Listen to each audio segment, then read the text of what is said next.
You ask Tiger to solve. This deals with linear equations with one unknown. The final result is c equals 8. Let's solve it step by step. Simplify the expression.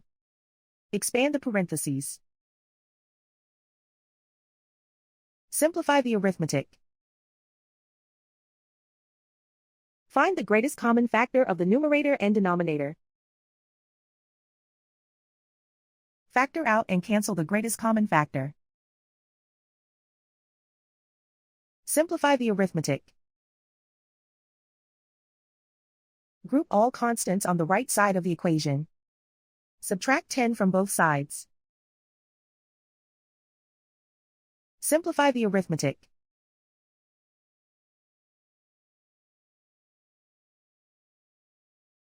Isolate the c.